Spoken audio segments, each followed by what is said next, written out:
Assalamualaikum warahmatullahi wabarakatuh. Nama saya Anjar Krisnawati, saya dari kelas A.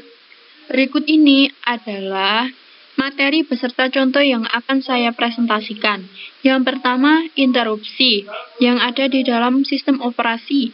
Yang kedua, proteksi perangkat keras dalam sistem operasi.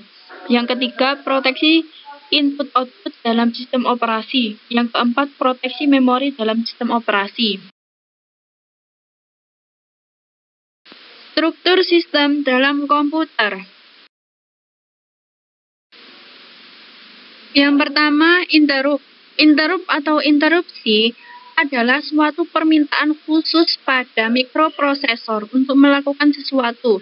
Jika terjadi interupsi, maka komputer akan menghentikan dahulu apa yang sedang dikerjakan dan melakukan apa yang diminta oleh yang menginterupsi.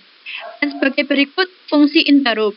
Sebuah mekanisme atau penghentian pengalihan sementara pengolahan interupsi dalam CPU kepada rutin interrupt. Tujuan interrupt secara umumnya adalah untuk memanajemen pengeksekusian rutin instruksi agar efektif. Contoh dari interrupt adalah, misalkan prosesor mentransfer data ke printer setelah proses write. Prosesor akan pause dan tetap idle sampai printer jalan. Panjang waktu pause dapat dimanfaatkan untuk siklus instruksi lainnya yang tidak melibatkan memori. Sebagai contoh berikut yang bisa teman-teman pahami ya. Yang kedua, proteksi perangkat keras. Proteksi perangkat keras yaitu suatu proses yang sedang berjalan dalam keadaan di mana prosesor berhenti.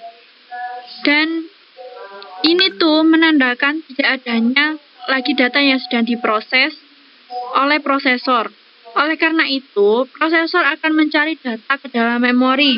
Dan sebagai berikut fungsi dari proteksi ini untuk mencegah user program dari kesenjang modifikasi kode atau struktur data baik dari sistem operasi atau user lainnya. Dan contoh perangkat keras adalah sebagai berikut ya. Bisa kalian ketahui teman-teman.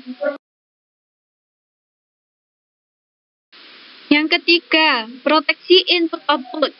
Input-output yaitu suatu mekanisme pengiriman data secara bertahap dan terus-menerus melalui suatu aliran dari proses ke peranti dan begitu pula sebaliknya.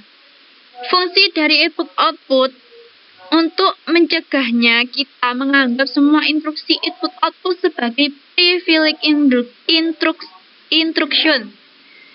Sehingga mereka tidak bisa mengerjakan instruksi input-output secara langsung ke memori, tapi harus lewat sistem operasi terlebih dahulu. Sebagai contoh input-output yang bisa dilihat. Oke, yang terakhir, proteksi memori.